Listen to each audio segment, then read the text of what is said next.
नमस्कार, मैं हूं राजेंद्र देव और स्वागत आप सभी का आज की प्राइम टाइम डिबेट में। डिबेट सुबह से ही बल्कि कल देर रात से ही लगातार चल रही है।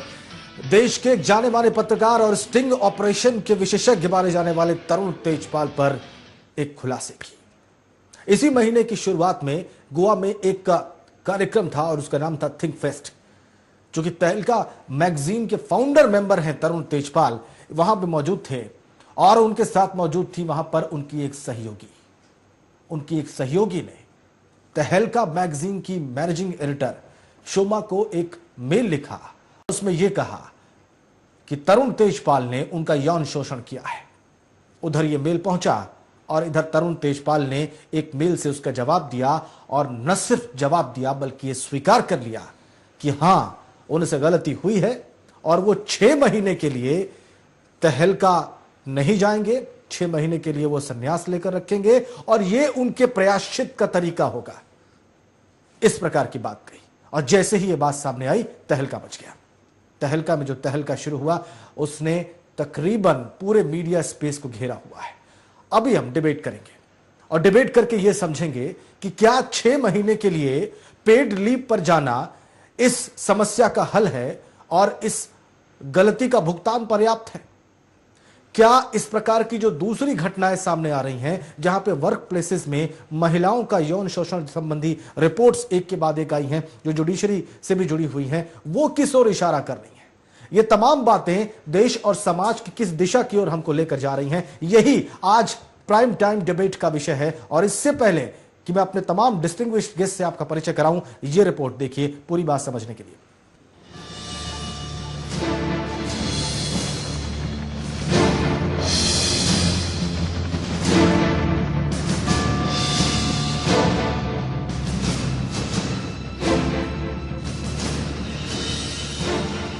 खुद पत्रकार, खुद पुलिस, तो जो इम्प्लीमेंटिंग एजेंसीज हैं, कानून कायदे सरकार बना सकती है, पर जो कानूनों को अमल कराता है, अगर वो अमल कराने वाले ही लोग इस तरह से महिला अत्याचारों में लिप्त होंगे तो आखिर इस देश की महिलाएं अपनी सुरक्षा के लिए किसकी ओर देखें।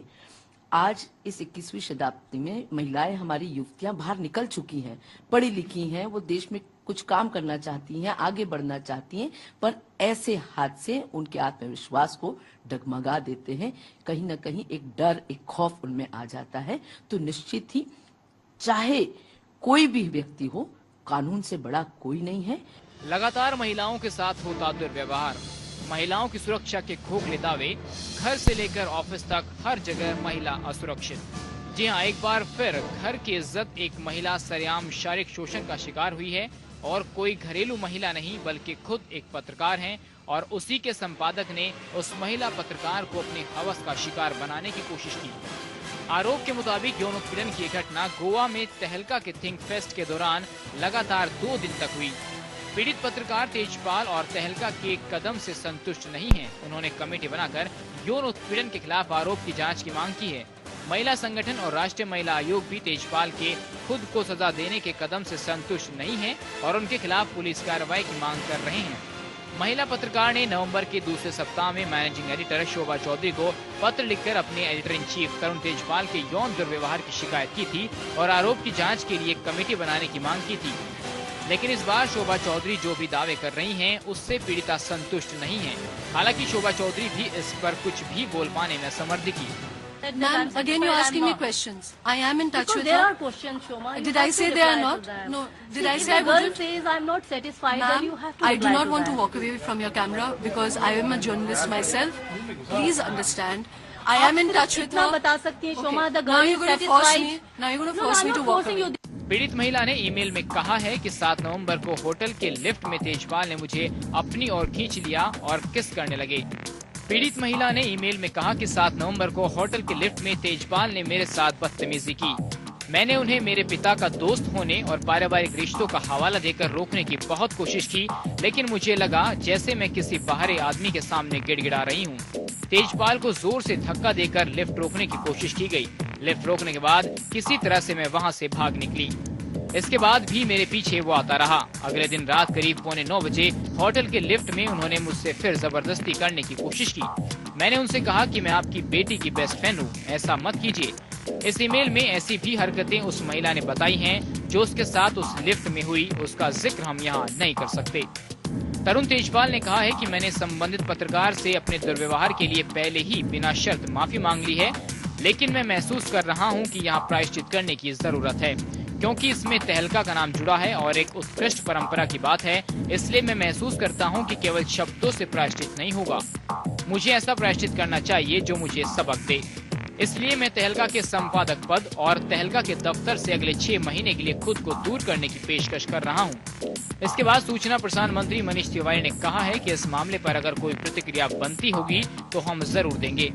देखिए, अत्यंत ही एक संवेदनशील मामला है और इसके पूरे तथ्यों की जानकारी लेकर अगर इसके ऊपर कोई प्रतिक्रिया बनती होगी तो ज़रूर हम वो प्रतिक्रिया आपके समक्ष रखेंगे, क्योंकि जैसे आपको मालूम है कि कल से हम लोग सब यहीं हैं और आज समाचार पत्रों में कुछ खबरें छपी हैं, तो उसके तय में जाकर सभी चीज़ों की जानकारी प्राप्त करके उसके ऊपर अगर कोई प्रतिक्रिया बनती होगी तो जरूर आपके समक्ष रखेंगे। मनीष तिवारी के इस बयान का बीजेपी नेता स्मृति ईरानी ने जमकर विरोध किया। मुझे लगता है कि तरुण तेजपाल ने जिस प्रकार से सार्वजनिक रूप से अपनी इस असॉल्ट को स्वीकारा है, उसको देखते हुए काफी नहीं है कि मात्र 6 महीने के लिए अपनी कुर्सी छोड़े, बल्कि जो कानूनी प्रक्रिया है उसके माध्यम से उन्हें कड़ी से कड़ी सजा होनी चाहिए। मैं साथ ही अपना आक्रोश व्यक्त करना चाहती हूं कि भारत के जो सूचना और प्रसारण मंत्री हैं, उन्होंने तरुण तेजपाल के बयान के बावजूद भी अपना आक्रोश एवं अपना खेद इस विषय पर व्यक्त नहीं किया है। वो क्यों तरुण तेजपाल को और तहलका को क्लीन चिट देना चाहते हैं, आज ये प्रश्न मैं पूछना चाहती हूँ। इस मुद्दे पर बीजेपी प्रवक्ता मीनाक्षी लेखी ने भी संपादक के खिलाफ कड़ी कार्रवाई करने की मांग की है। The so-called atonement letter which has come is also shocking, because in that atonement letter it's as if a paid holiday for 6 months is granted and the criminal actions can be covered in lieu of that. And that too, the wording of the letter is such, one, that there was misreading of the judgment. I don't understand, as a grown-up woman, misreading of the judgment means what? Is there a history to such actions? अब एक महिला पत्रकार के साथ खुलेआम इस घटिया वारदात के बाद अगर सूचना प्रसारण मंत्री का ये बयान है तो उससे भी घटिया बात और क्या हो सकती है। जहां एक तरफ घटना के बाद फिर से मानवता शर्मसार हुई है, वहां ये बयान की अगर कोई प्रतिक्रिया बनती है तो हम जरूर देंगे। क्या महिला की इज्जत की कोई कीमत नहीं है आपकी नजर में? क्या महिलाएं मात्र साधन बनकर रह गई हैं? क्या महिलाएं उपभोग की वस्तु मात्र बन गई हैं? आखिर कब भारतीय नारी खुद को सुरक्षित और मजबूत महसूस कर सकेंगी? सुदर्शन न्यूज के लिए अभिषेक दुबे की रिपोर्ट।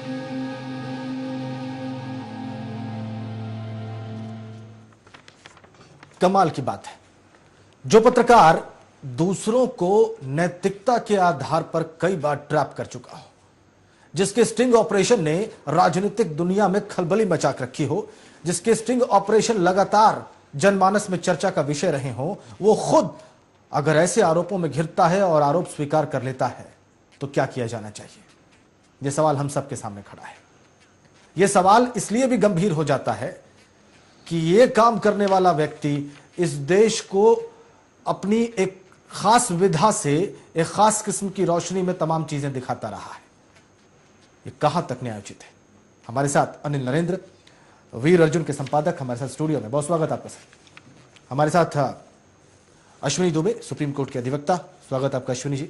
हमारे साथ अलका लांबा, सामाजिक कार्यकर्ता और भारतीय राष्ट्रीय कांग्रेस से भी जुड़ी रही हैं। अलका जी, आपका भी बहुत स्वागत हमारी इस चर्चा में।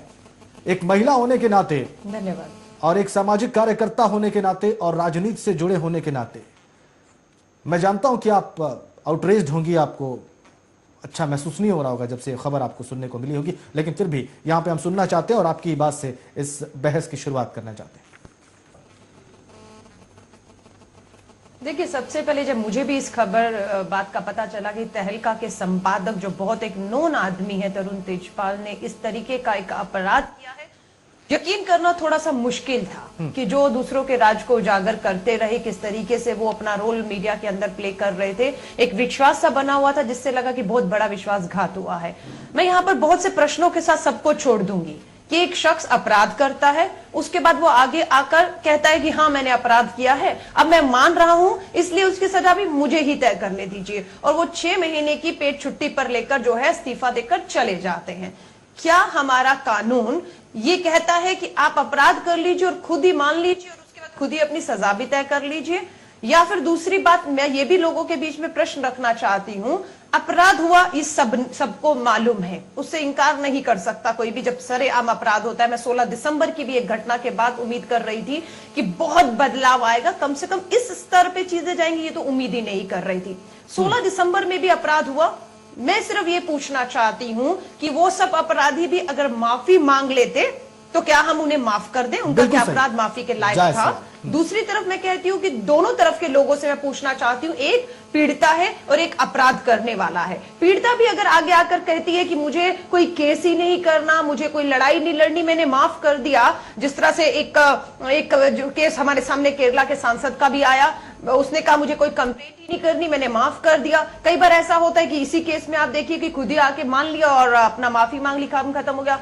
कानून क्या कहता है? क्या एक पक्ष का माफी मांगने के बाद केस खत्म हो जाना चाहिए, या बिल्कुल कानून के तहत उस पर कार्रवाई होकर जो सजाएं हैं उस अपराध की वो सुनिश्चित होनी चाहिए? मैं इसमें ये मांग करती हूं कि जो कुछ भी तरुण तेजपाल ने किया है बिल्कुल बख्शा नहीं जाना चाहिए। कानून के तहत पीड़िता अपने लड़ाई को लड़ती है, नहीं लड़ती, पर एक अपराध हुआ है एक महिला के साथ इस तरीके का, हो सकता है उस महिला की कोई भी, बहुत सी पीड़ितों में हम देखते हैं पीड़िता महिलाएं अपनी बात को आगे नहीं करती हैं, दर्ज नहीं करवाती हैं, चुप रहती हैं, दब जाती हैं। तो मुझे लगता है कि लोगों को अगर अपराध हुआ है तो उसको उठाना है, उसको अंजाम तक पहुंचाना है। हो सकता है पीड़िता इतनी हिम्मत नहीं जुटा पा रही, लेकिन उसने इज्जत जाहिर कर दिया कि उसके साथ ऐसा हुआ है। बाकी हुआ है नहीं हुआ वो जान से भी सामने आ जाता है। कमाल की बात है, कमाल की बात है अलका जी, बनती है। बिल्कुल ठीक कह रही हैं आप, कमाल की बात है। यही स्ट्रॉन्ग रिएक्शन मनीष तिवारी जी ने नहीं दिया। वो भारत के सूचना प्रसारण मंत्री हैं और वो बहुत सारी चीजों के लिए नैतिक रूप से भी जिम्मेदार है और संवैधानिक रूप से तो खैर जिम्मेदार हैं। जब उनसे मीडिया ने सवाल पूछे तो उन्होंने कहा कि जब सही प्रतिक्रिया देने का समय आएगा वो देंगे। क्या इस बात से आप संतुष्ट हैं?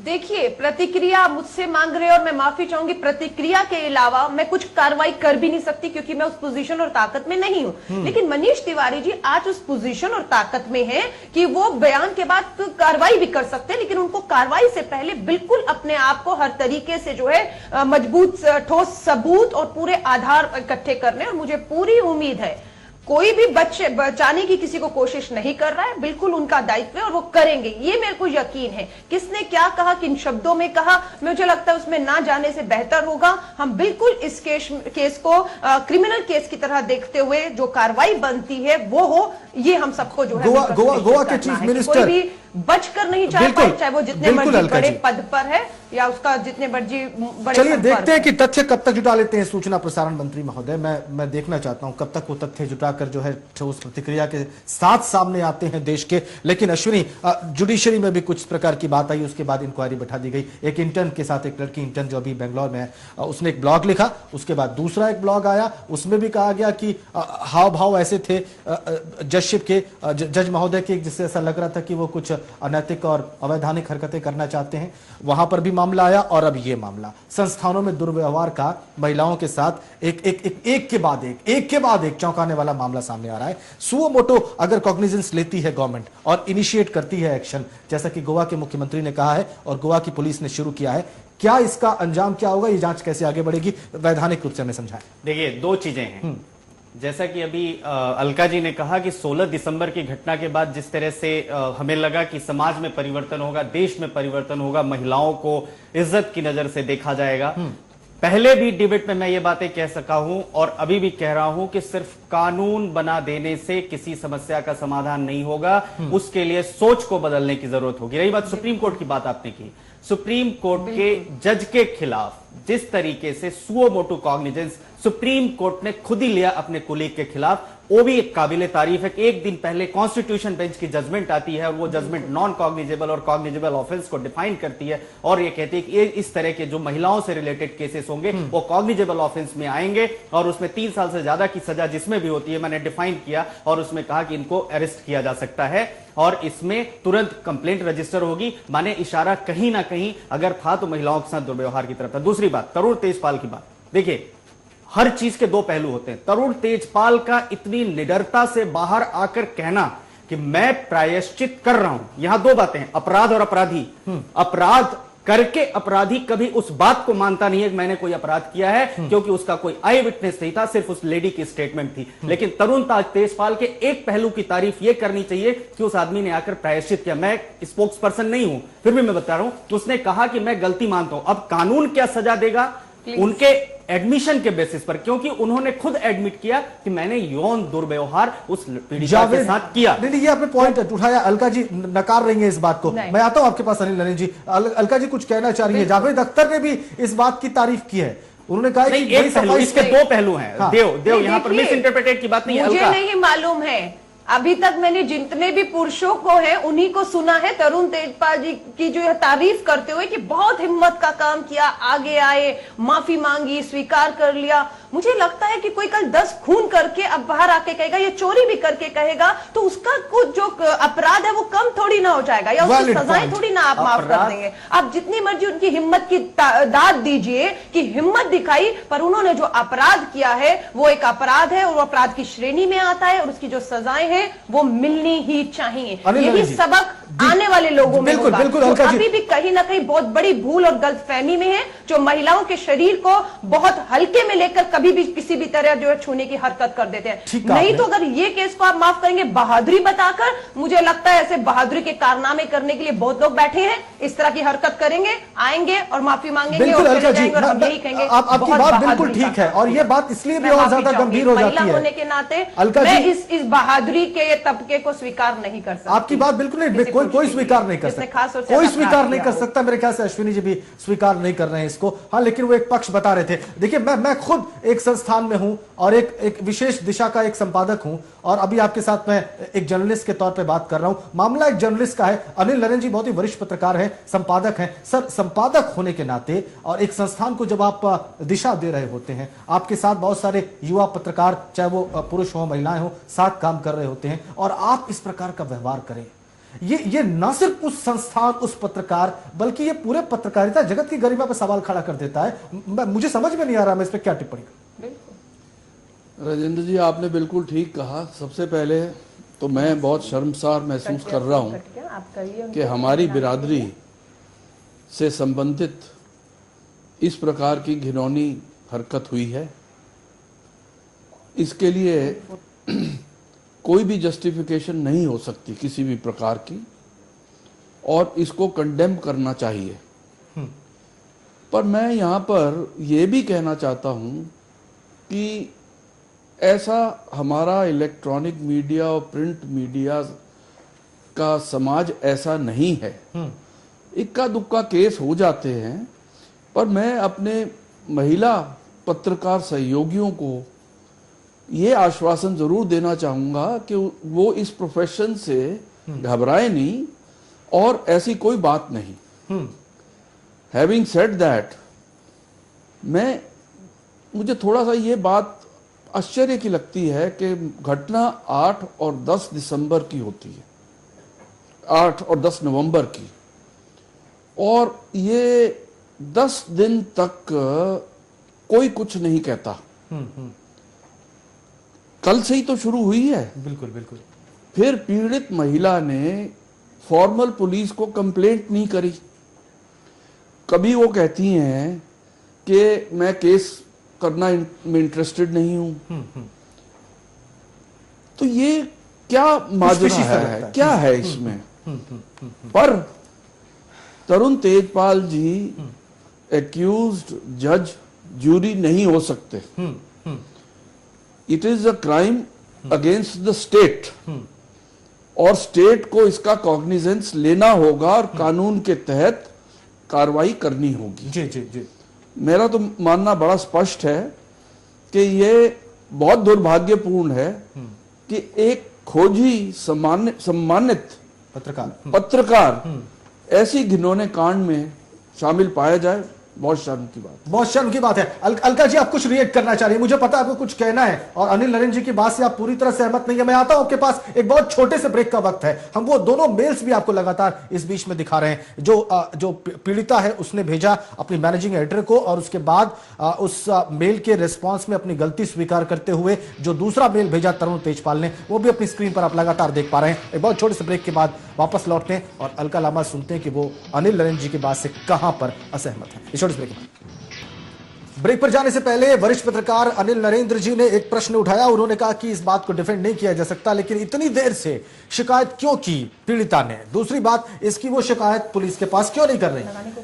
ये कुछ चीजें हैं जो अभी सामने खड़ी हैं, और अभी भी पुलिस के पास शिकायत लेकर नहीं गई हैं। लेकिन राष्ट्रीय महिला आयोग ने इस बात का संज्ञान ले लिया है और वो कार्रवाई करने के मूड में है। ब्रेक पर जाने से पहले अलका जी अपनी बात कहना चाह रही थी। अलका जी, मैं आपके पास आऊं, इससे पहले मैं पूर्व आईपीएस किरण बेदी की बात सुनवा देता हूं, जो इस विषय पर कैमरे के सामने आई। उन्होंने जो कुछ कहा, किरण बेदी।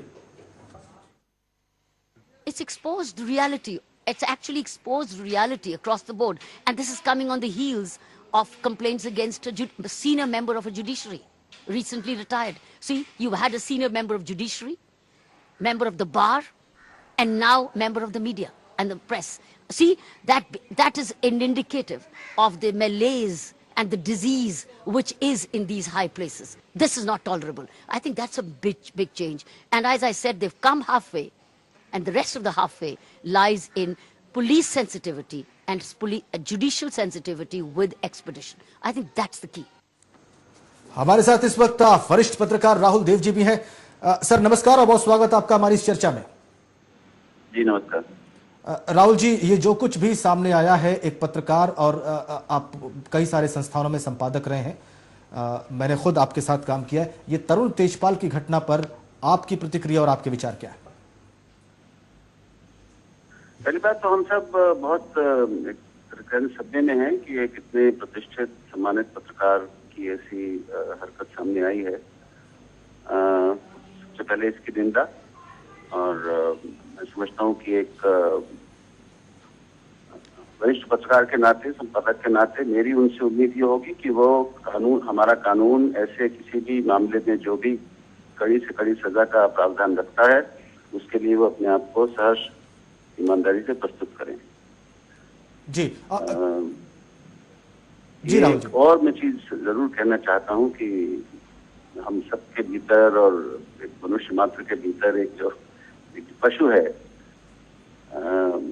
वो कब जागृत हो जाए, कब जग जाए, कब हमारा विवेक गायब हो जाए, खास तौर पे नशे में, ये एक कहूँगा कि बहुत विश्वव्यापी सार्वभौमिक किस्म का कड़वा सच है, जो फिर से सामने आया। राहुल जी, इसका एक पक्ष ये कहा जा रहा है कि पहली बात तो उन्होंने ईमानदारी से फौरन इस बात को मान लिया, ये उनके डिफेंस में बात कही जा रही है। एक बात और कही जा रही है कि पीड़िता बहुत समय बाद इस विषय को लेकर सामने आई और अभी तक वो लॉ एनफोर्समेंट एजेंसीज के पास, पुलिस के पास नहीं गई है। इस एंगल को आप कैसे देखते हैं? जी, मैं सवाल आपस सुन नहीं पाया, थोड़ा सा तेज बोलेंगे, मैं इस समय सड़क पे हूँ। राहुल जी, दो चीजें सामने आ रही हैं, तरुण तेजपाल जी के पक्ष में सामने आ रही है। पक्ष ये है कि उन्होंने फौरन इस बात को स्वीकार कर लिया कि हाँ, उनसे अपराध हुआ है और वो प्रायश्चित के तौर पर 6 महीने तक तहलका के ऑफिस में, कार्यालय में नहीं जाएंगे। दूसरी बात, पीड़िता बहुत समय बाद आई सामने अपनी शिकायत लेकर, और उसके बाद अभी भी वो पुलिस के पास जाने को तैयार नहीं है। इस पक्ष पर आप क्या कहना चाहेंगे? तरुण ने ये ठीक किया, ये स्वीकार करके ठीक किया, लेकिन केवल 6 महीने के लिए अपनी को अलग करना, और जो उनका पत्र है मैंने पढ़ा है, जिस भाषा में उन्होंने किया है, तो उसमें इस काम को भी एक बौद्धिक आवरण देने की कोशिश थी, दिखती है।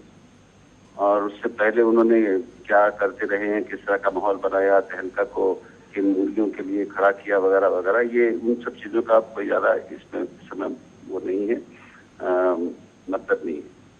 जी, क्यों ये देर से सामने आया और अब वो लड़की पुलिस में जाने को तैयार नहीं है, ये मैं समझता हूँ उसका जवाब वही दे सकती है। लेकिन मेरी राय में तो अब अगर उसने ये बात सार्वजनिक तौर पे उठाई है, उसने अब ये उठ चुकी है, एक सार्वजनिक हो चुकी है, तो फिर इसको अपने अंतिम जिसे हम कहते हैं कि सही लक्ष्य तक और अंत तक पहुंचना चाहिए। इस प्रक्रिया को बीच में रोकना और आपस में कोई समझ हो जाए तो या उसका कोई माफ कर देना और उसको छोड़ देना, ये अब ठीक नहीं होगा। ये सारी उन लड़कियों और स्त्रियों का प्रश्न भी है जो तमाम जगह काम करती हैं, टीमों में काम करती हैं, पुरुषों के साथ और कई बार पुरुषों के नीचे काम करती हैं।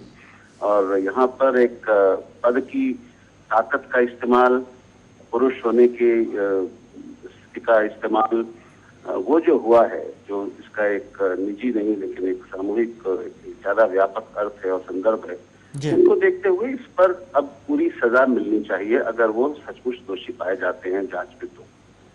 और एक पत्रकार, एक राहुल देव जो एक पत्रकार हैं, वो और पत्रकारिता जगत के लिए ये कितने सदमे और नुकसान की बात है इस चीज का सामने आना, राहुल जी?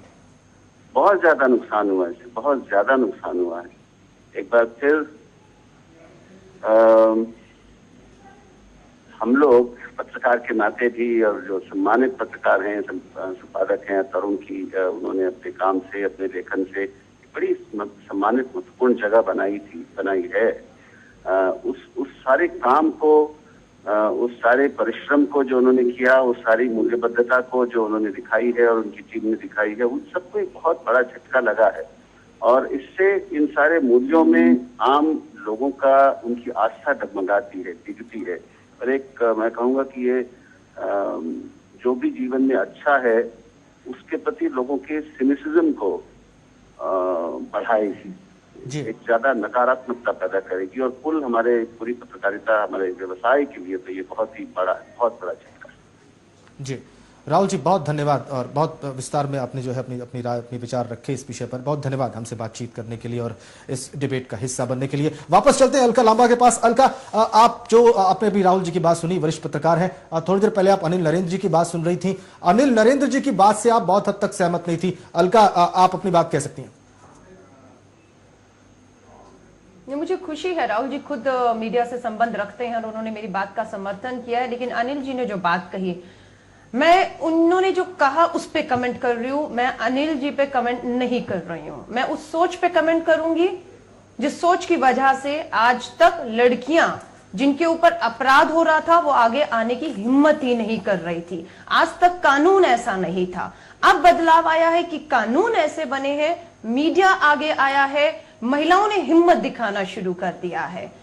अनिल जी जिस बात का जिक्र कर रहे थे, मैं ये कहूंगी ये वही सोच, ये वही नजरिया था जो ये कहता था महिलाओं को कि अभी भी ये 10 दिन तक चुप क्यों बैठी थी, ये अभी तक आगे क्यों नहीं आई, अभी तक एफआईआर क्यों नहीं कही। यही प्रश्नों की डर की वजह से इज्जत के साथ जोड़कर देखते हुए घर परिवार और महिलाएं आगे नहीं आ रही थी कि ऐसी भी सोच और मानसिकता के लोग हैं कि अगर आप आगे आएंगी तो आप पर उंगली उठाना शुरू कर देंगे, जो इस बार भी उठाई जा रही है आपके चैनल के माध्यम से। इस केस के बारे में उल्टा तारीफ की जा रही है, जो एक्यूज्ड हैं कि वो हिम्मत दिखा रहे हैं, वो आगे आ रहे हैं, और दूसरी तरफ पीड़िता के ऊपर प्रश्न चिन्ह लगाए जा रहे हैं कि 10 दिन तक चुप कौन थी। मैं एक महिला हूं, अनिल जी महिला होते तो शायद उसका दर्द समझते कि किसी भी महिला के साथ अगर शारीरिक रूप से इस तरीके का होता है उसको बहुत गहरा धक्का लगता है, उसे समझ नहीं आती, बाहर निकलने में, हिम्मत जुटाने में उस महिला को बहुत समय लग सकता है।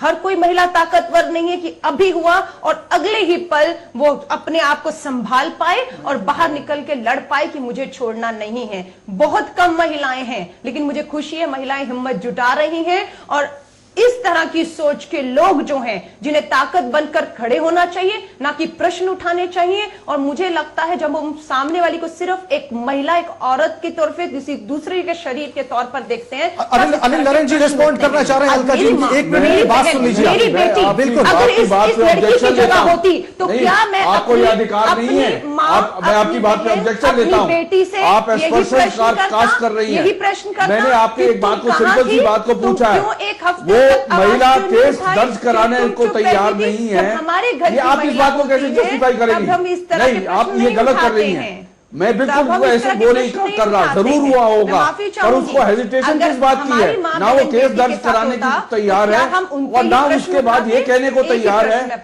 और ये कह रही है कि सब मामला सेटल कर लो। तो उस महिला को पराई महिला मत समझिए, बिल्कुल गलत बात बोल रही है। अगर उसने हिम्मत दिखाई है तो उसकी हिम्मत की तारीफ करें। हम करते हैं तारीफ, हिम्मत की तारीफ तो आगे करे ना, केस करे। भेदभाव, कॉम्प्रोमाइज की बात क्यों कर रही है? की माँ बहन बेटी है मेरी, नहीं इसलिए मैं उंगली उठाऊंगा, इसलिए उंगली उठाऊंगा। नहीं अलका जी, आप अपना मुझे लगता है कि अनिल जी एक बात कहना चाह रहे हैं। एक औरत का दर्द सिर्फ एक औरत समझती है और उसे संभलने के लिए समय लगता है। नहीं, बिल्कुल आप ठीक कह रही हैं। एक ये बात तो आपने बिल्कुल सही कही कि एक स्त्री का दर्द जो है एक स्त्री ही समझ सकती है। अलका जी, नहीं आपने बिल्कुल ठीक कहा, लेकिन अनिल जी का एक पॉइंट है, अनिल जी का एक पॉइंट है और वो पॉइंट ये है, खैर राहुल जी ये बात कहना चाह रहे थे कि अब जब भी हो उस लड़की ने, उस पीड़िता ने ये बात सामने रखी है पब्लिक के सामने, तो एक तरह की हिम्मत ही दिखाई है। लेकिन देर से उठाने वाली बात और पुलिस के पास न जाने वाली बात एक तकनीकी पहलू है, इस बात से तो आप इनकार नहीं करेंगे अलका जी?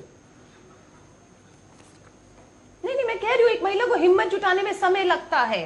ये आम बात नहीं है कि एक महिला के शरीर के साथ आप खेलें और वो महिला जानती है, मैं तमाम महिलाएं मुझे जो सुन रही हैं वो उस चीज को समझ सकती हैं कि किसी के शरीर को आप तार तार करते हैं तो उस महिला के लिए बहुत छोटी बात नहीं है, उस पुरुष के लिए बहुत हल्की बात हो सकेगी, एंटरटेनमेंट मजे में उसने कुछ भी कर दिया। लेकिन एक औरत के साथ जब जबरदस्ती होती है तो उसे संभलने में समय लगता है। हो सकता है कुछ साल तक जब मुंबई में जो गैंग रेप हुआ है, उस मुंबई की गैंग पीड़िता के पहले भी किसी के साथ हुआ था, उसने इस केस में आवाज उठाई कि मेरे साथ भी 2 साल पहले उसी जगह पर इस तरह का गैंग रेप हुआ है, पर वो नहीं हिम्मत जुटा पाई। आप प्रश्न उठा रहे थे, 2 साल तक तुम सो रही थी, तुम इंतजार कर रही थी कि एक और, तो प्लीज टाइम पे मत जाइए। अपराध हुआ है या नहीं हुआ है, मुझे पता है, कानूनन जांच होके सजाएं होनी चाहिए। आपने ये तर्क बिल्कुल सही रखा है कि हो सकता है कि समय लग जाए इस शॉक से रिकवर करने में किसी महिला को, किसी स्त्री को, कि उसके साथ उसके सीनियर ने उसके एक तरह से आप कह लीजिए उसके पोषक ने, उसके मेंटर ने ऐसा कर दिया।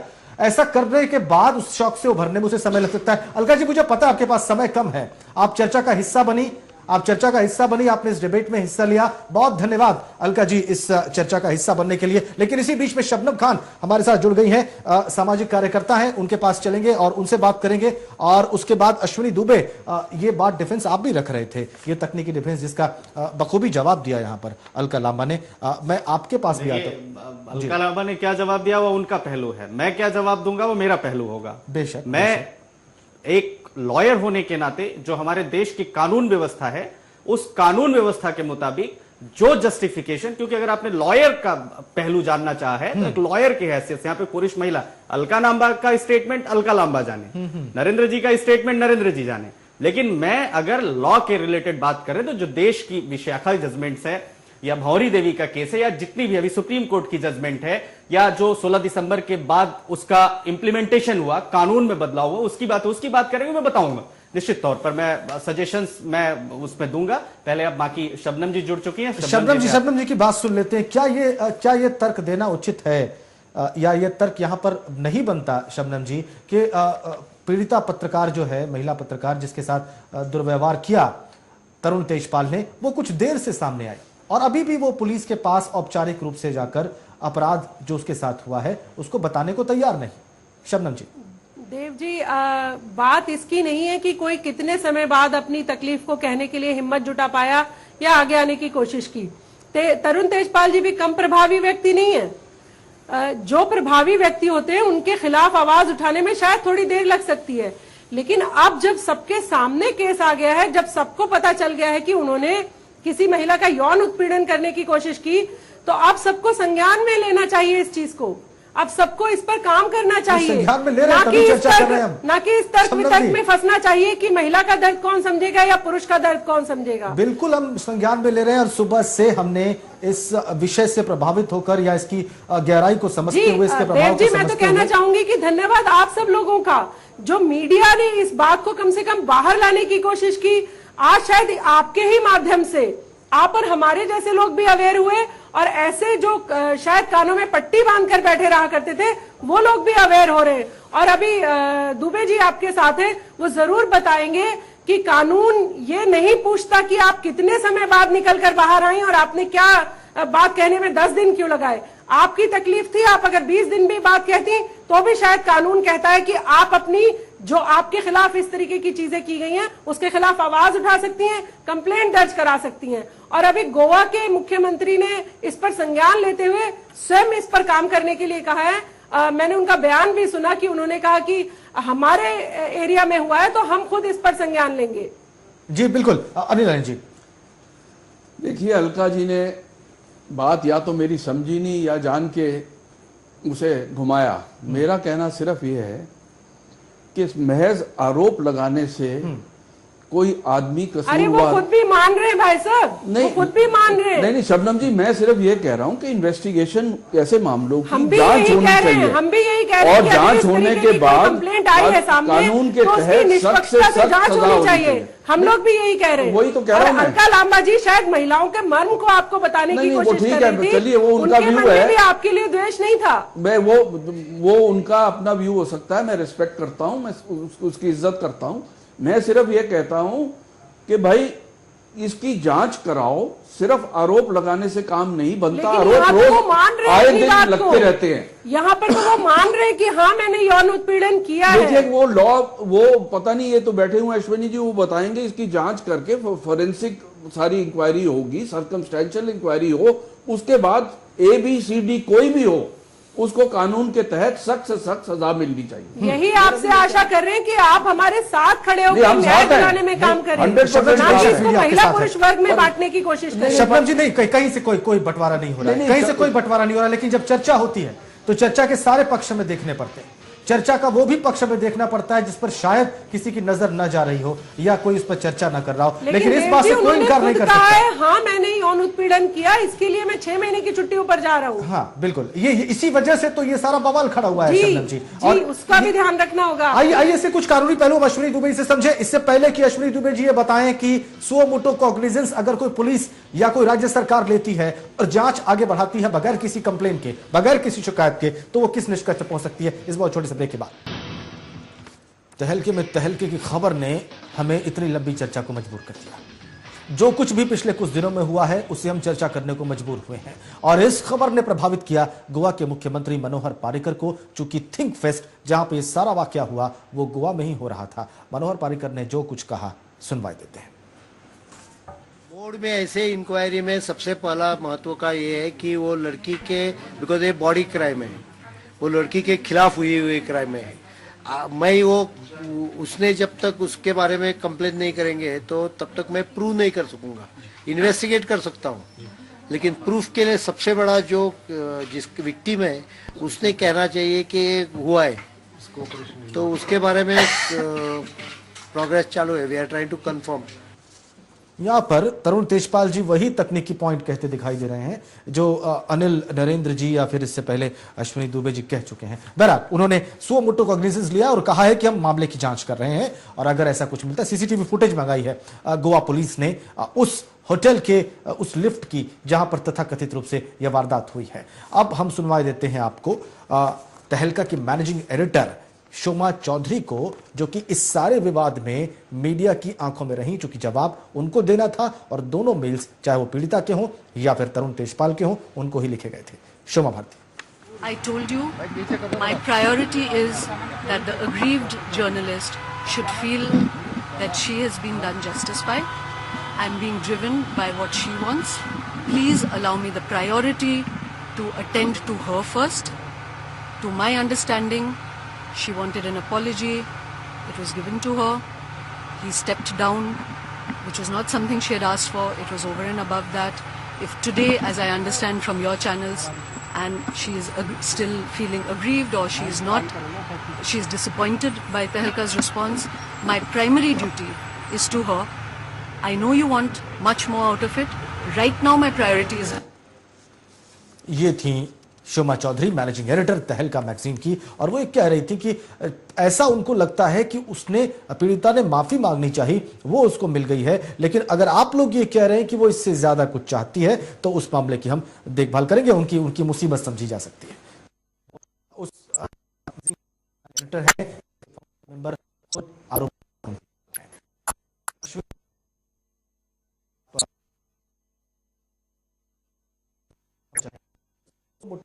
लेके जांच होती है और तथ्य पाए जाते हैं तो गोवा पुलिस क्या क्या कर सकती है?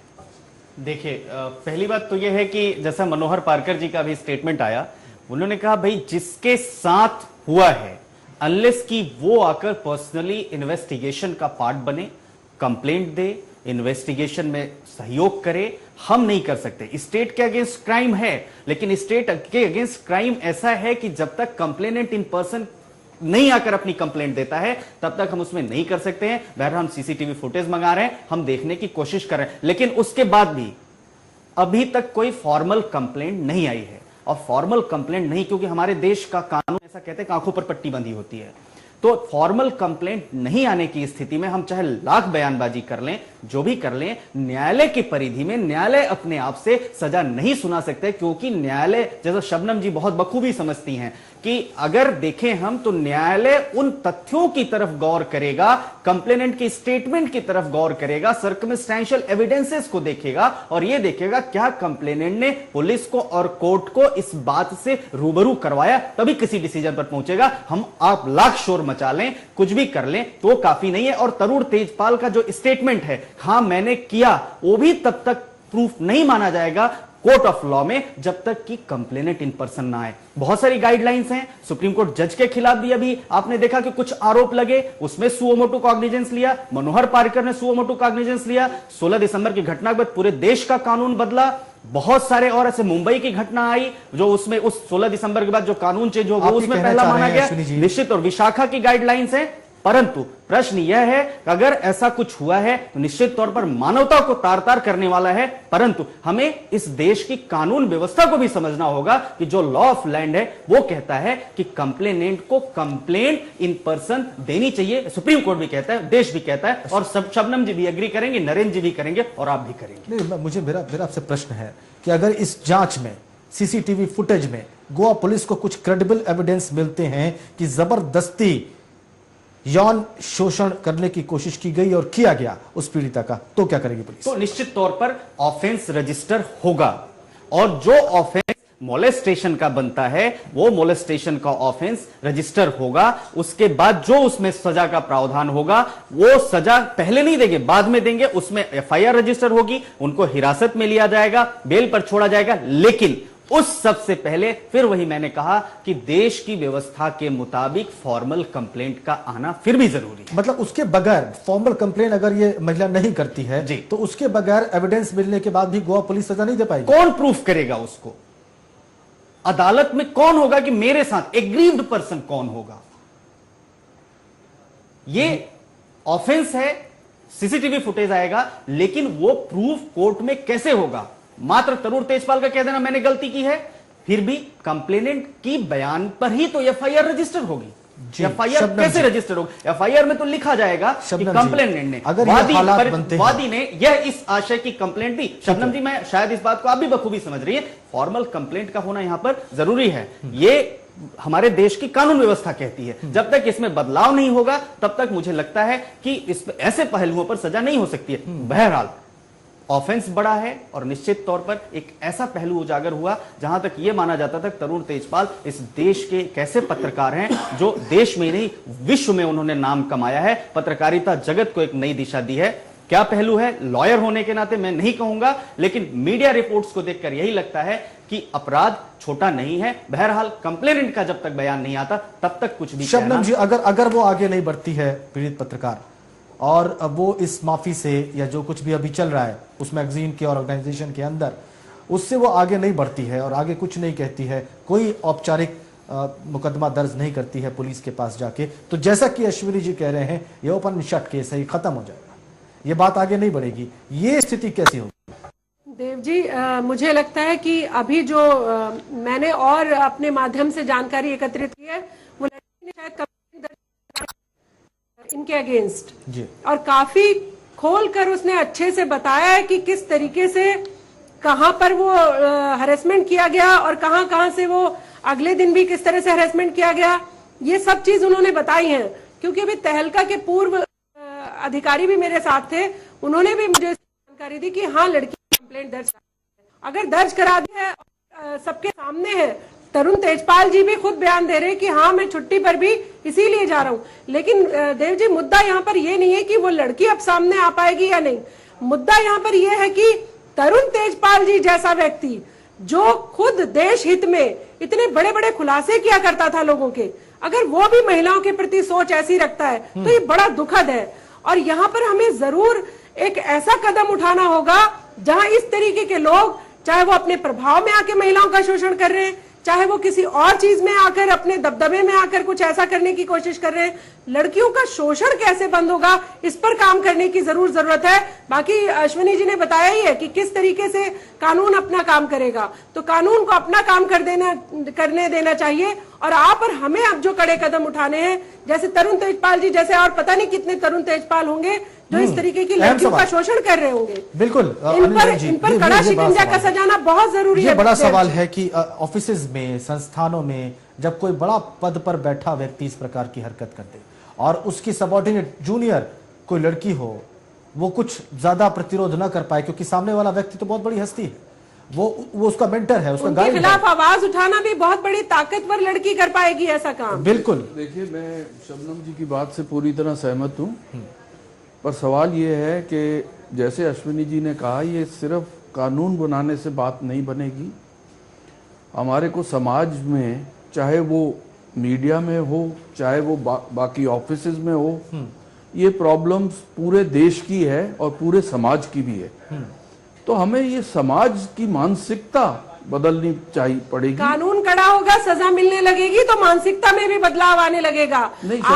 आज मुझे लगता है कि हर कोई व्यक्ति लड़की को सिर्फ सेक्स सिंबल और खाने की वस्तु, भोग की वस्तु समझने की कोशिश करता है। जब कानूनी सजा देना शुरू कर देगा और उसका कड़ाई से पालन होना शुरू हो जाएगा देव जी, मुझे लगता है तब एक बड़ा परिवर्तन आएगा और अपराधी या इस तरीके के लोगों की सोच में भी परिवर्तन आएगा। हाँ, बिल्कुल अनिल जी, ठीक है, ठीक कह रही हैं वो, पर ये होगा कैसे? पॉइंट ये है कि सबसे इसमें दो है, एक तो पुलिस है और दूसरा जुडिशरी है। हाँ।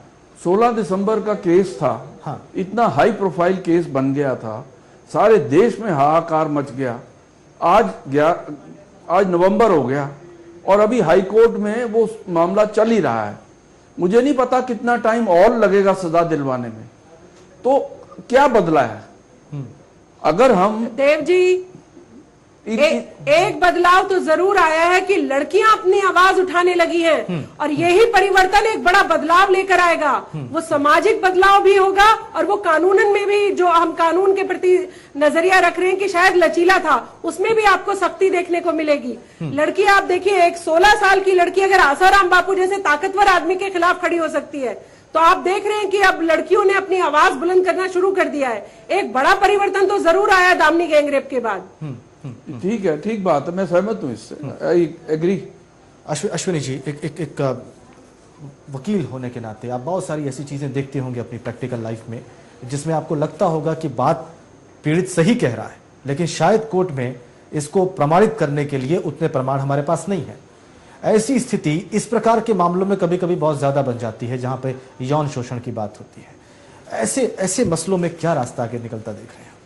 देखिए, आज जिस स्थिति में देश खड़ा है, 16 दिसंबर की घटना के बाद, जैसा कि हम देख रहे हैं, एक से एक हाई प्रोफाइल केसेस खुल के सामने आ रहे हैं और एक से एक हाई प्रोफाइल केसेस में हाई प्रोफाइल लोगों के खिलाफ मुकदमे यौन शोषण के रजिस्टर हुए हैं। आज अगर ज़रूरत है तो हम सबको इसको रोकने की ज़रूरत है, अंदर परिवर्तन करने की ज़रूरत है, और ताकि इस तरह की घटनाएं ना हो।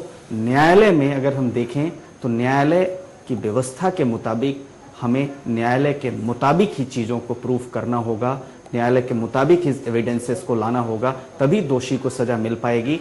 और स्पीडी ट्रायल की ज़रूरत है आज देश में, ताकि फास्टेस्ट डिसीजन हो और निर्णय में देर ना हो, नहीं तो एविडेंसेस छिन्न भिन्न हो जाते हैं, एविडेंसेस नहीं मिल पाते हैं। और एक न्यायालय का विवेक भी होता है। अगर आपको मैं याद दिलाना चाहूंगा, यहां पर कई केसेस में एविडेंसेस नहीं होते हैं, फिर भी फांसी की सजा हुई है, उम्र कैद की सजा। अगर मनु शर्मा का केस हो, सेशंस कोर्ट ने कहा मैं जानता हूं तो मेरे सामने खड़ा व्यक्ति अपराधी है, मनु शर्मा जेसिका लाल मर्डर केस में, मैं जानता हूं कि मेरे सामने खड़ा व्यक्ति अपराधी है, परंतु उसके खिलाफ हमारे पास कोई ऐसा एविडेंस नहीं है जिसके मुताबिक हम भारतीय न्यायिक व्यवस्था के मुताबिक, कानून के मुताबिक उसको सजा दे सकें और उसे बरी किया। उसके अगेंस्ट स्टेट अपील में गया हाई कोर्ट में, और जस्टिस सोढ़ी ने कहा कि जो सेशंस कोर्ट का डिसीजन है वो गलत है और इसने क्राइम किया है, लिहाजा इसको जो बरी किया गया है, बरी करने के बाद इसको उम्र कैद की सजा देते हैं। सिमिलरली अगर हम देखें तो प्रियदर्शनी मट्टू केस में भी यही हुआ,